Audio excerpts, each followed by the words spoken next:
I'm Amy Goodman with Juan Gonzalez. This is Democracy Now!, democracynow.org, the War and Peace Report. Juan? And we go to California and to the Mojave Desert mining town of Boron.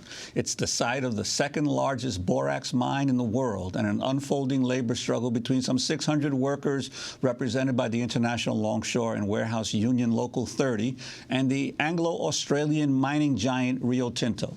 While the international news media are focused on the upcoming bribery trial of 4 Rio Tinto employees in China, half a world away in Southern California, workers at the Boron mine have been locked out of their workplace for nearly 2 months after contract negotiations with Rio Tinto hit a stalemate. On January 30th, the workers rejected a contract proposal they said would scrap their seniority system and allow the company to hire more non-union employees. In an article for The Nation magazine, author Mike Davis described the company proposal as, quote, Rio Tinto, in essence, claims the right to rule by divine whim and to blatantly discriminate. The day after workers turned down Rio Tinto's proposal, the world's third largest mining company proceeded to lock out Boron's 570 union workers and brought in temporary replacements. We invited Rio Tinto's U.S. spokesperson, Susan Keefe, on the program, but we didn't get a response. She told Reuters last month the mine had to, quote, modernize its work practices to keep up with the competition. For more on the story, we go to 2 guests in Burbank, California. Terry Judd is one of the locked-out workers at Boron. She's a third-generation borax miner and a U.S. Army veteran. Craig Merriles is the spokesman of the International Longshore and Warehouse Union. Welcome to Democracy Now! Let's begin with Terry. Describe what's happening. Now, remember, you're talking to a global audience here who may not have even heard about Boron or the Boron mine. You're locked out right now. What is this struggle all about? Our struggle is about this Rio Tinto, a foreign-owned company, basically coming in and, you know, trying to destroy our family life, trying to destroy our communities. They want to force us to, you know, work overtime when we're not scheduled to work, forcing us to take part-time jobs and pretty much turning them in, or taking our full-time jobs and turning them into junk jobs. That's primarily what our struggle is about. And on the day that they locked you out, could you talk up, because a lot of people don't understand that, in essence, you were negotiating and then the company wouldn't let you back into work? That's correct. They came up on the Thursday prior at our negotiating meeting and pretty much set a proposal down, said we either accept their proposals or they were going to lock us out. On Saturday the 30th, our union had an emergency meeting and our union body pretty much rejected their proposals. So on January 31st, which was a Sunday, I got up that morning, got my hard hat, went to work, and showed up at 7 o'clock that morning to report for work, and the gates were locked. They told us they were not going to allow us in, to turn around and go home. Craig Merriles, you're a spokesman for the International Longshore and Warehouse Union. How did your union get involved with this struggle? Well, these workers have really done an incredible, heroic job, and it's something that I think people felt compelled to support them, and the support they're getting both within the International Longshore and Warehouse Union from the dock workers, the warehouse workers all over the West Coast has expanded, and now people are responding across California and around the country and also around the world.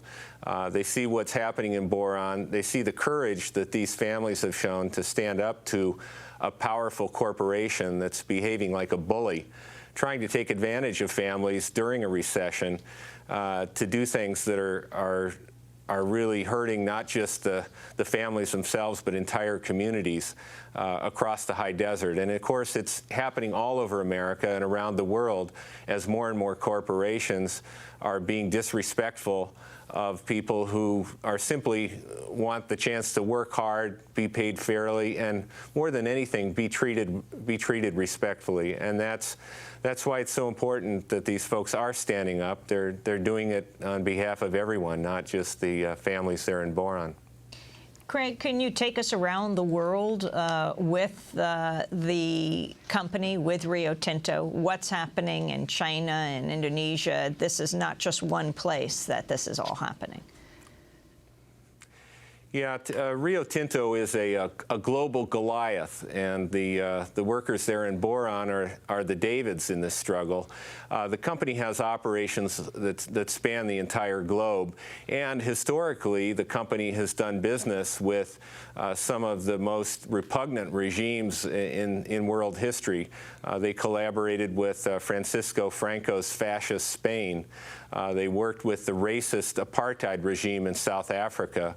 And more recently, they've been working with repressive, bloody regimes, working with military militias that have been repressing local citizens, and in some cases, those military groups that they've been working with, and some say supporting, have engaged in murder and terrible forms of intimidation. There are currently struggles underway in Papua New Guinea, for example, where those residents had questions and concerns about the mining practices of Rio Tinto, and some of them paid for those criticisms with their lives. And those citizens have come forward and filed suit in U.S. federal court. So there are very, very serious human rights violations taking place across the globe, as well as positive responses from workers who see what Rio Tinto's been doing in their countries, see what the families are doing here in Boron to stand up. So workers from South Africa, workers from Australia, workers from Turkey, workers from across Europe have come to Boron to show their solidarity and to let the families know that they're not alone, that this is a problem that has become more than just about a small community in Mojave Desert. It's become a worldwide problem with corporations that are out of control and trying to take advantage of working families everywhere. And Terry Judge, you're a third-generation borax miner, and this mine is one of the major sources of borax in the world for many other countries. Could you tell our viewers and listeners what is the borax used for, and what do you specifically do every day when you're on the job? Well, specifically what I do, I'm a loader operator in the mine department. My primary job is I run a Laterno 1350 front-end loader, and I actually mine the ore out of the ground, load it into haul trucks to be sent to the crusher to the primary processing plants. And borax is found, we primarily make borax and boric acid. Boric acid you can find in any bug killer that you purchase over the counter. They use it in lumber to treat the wood we use on our houses now to prevent termite infestations. And borax itself is found in almost any product that you have in your home, from plastics to corning to the heat tiles on the space shuttle. And your family, what does it mean to say you're a third-generation borax miner? My grandfather, back in the late 40s, he moved from Pitcher, Oklahoma, packed up his family, him and about 3 other families. They all came out to Boron, California to work at the borax mine. My grandfather retired there in 1975. He was the general mine manager. My father had worked at borax when it was still underground. He had left that and went to serve his country, spent 26 years in the Army. When he retired from the Army, he came back to Boron and went right back to work for U.S. Borax. And, you know, I grew up there. You know, it's kind of, you could say it's in my blood. And you, what do you do? I'm a loader operator. I've been working for Rio Tinto for 13 years now.